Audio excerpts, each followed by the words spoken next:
Les 5 choses à retenir du tournoi des 6 nations. Privé du titre pour la seconde année consécutive, le 15 de France n'a pas su se venger du bourreau irlandais. Malgré des résultats très moyens, beaucoup de bonnes choses sont à retenir de cette édition 2024. De l'apport d'Emmanuel Meafou jusqu'aux statistiques monstrueuses de François Cros, découvre quelles sont les 5 grosses informations à retenir. Privé d'Emmanuel Meafou au début du tournoi des 6 nations à cause d'une blessure, l'équipe de France avait dû trouver un remplaçant en catastrophe. Le staff avait jeté son dévolu sur Paul Gabriac, vétéran du 15 de France. 17 capes en bleu, le Parisien a connu les heures les plus sombres de la sélection. Mais malgré tout, l'apport de Gabriac dans le jeu ne s'est pas fait ressentir. Et comment s'en douter, dès le retour de blessure du deuxième ligne toulousain, il a été relégué à un rôle de partenaire d'entraînement. Et bon, quand on voit les prestations de Mani Meafou sur ses 2 derniers matchs, on comprend directement. Très en vue depuis plusieurs années avec son club en top 14, Fabien Galtier n'attendait qu'une chose, sa naturalisation. Un procédé qui prend énormément de temps mais qui permet à des joueurs étrangers de jouer en France. Pour ses 2 premiers matchs en bleu, le colosse australien aura mis tout le monde d'accord. Avec un rôle de numéro 5 bien assumé, Emmanuel Meafou était là pour apporter de l'avancée dans le jeu français. Ce vrai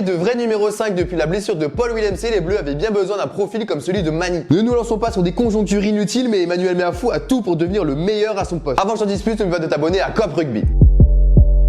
Comment parler de la France en 2024 sans parler de monsieur François Cros? Alors qu'il était encore un simple remplaçant avant la blessure de son coéquipier Anthony Gelon, il est notre MVP du tournoi. Alors oui, malgré son omniprésence sur les matchs des Bleus, personne n'a parlé du Toulousain. Meilleur plaqueur français avec 58 réalisations, François Cros a abattu un travail défensif monstrueux. Beaucoup de fans ont pu passer à côté des prestations du joueur français car il est constamment dans les rucks. Meilleur nettoyeur de rock, le Toulousain n'a pas hésité à y mettre les épaules. Véritable révélation en sélection, le travail réalisé n'est pas étonnant pour les suiveurs du top 14. Présent dans l'élite depuis maintenant 8 ans, François Cros prend une option sérieuse pour l'avenir. Un nouveau poste qui connaîtra de la concurrence au retour d'Anthony Gelon.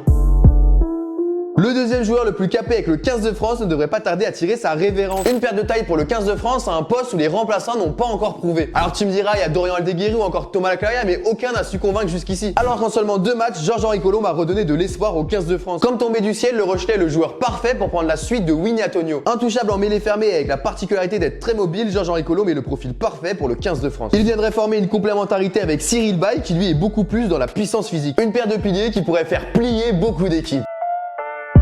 Parler de Le Garec avec le 15 de France aussi tard relève presque de l'irréel. Monstrueux avec son équipe du Racing 92, il a enfin pu montrer de quoi il était capable. Relégué à un rôle de super sub au début du tournoi, il avait su montrer à Fabien Galtier qu'il avait les épaules. Puis le turnover après le match nul face à l'Italie lui a souri. Associé à Thomas Ramos, il a su apporter une vitesse dans le jeu qu'il manquait au début du tournoi. Et a su réduire le temps de sortie des ballons dans les rucks, ce qui a dynamisé le jeu du 15 de France. Cela s'illustre facilement avec le nombre de passes que le Racing Men a réalisé. Avec un match de moins que son collègue bordelais, il a réalisé 56 passes de plus. Un chiffre qui démontre toute la différence d'organisation entre les deux joueurs. Bref, une première vraiment réussie pour un joueur qui toquait à la porte du 15 de France depuis un long moment. Et il va obliger monsieur Antoine Dupont à surperformer pour ne pas se faire piquer sa place.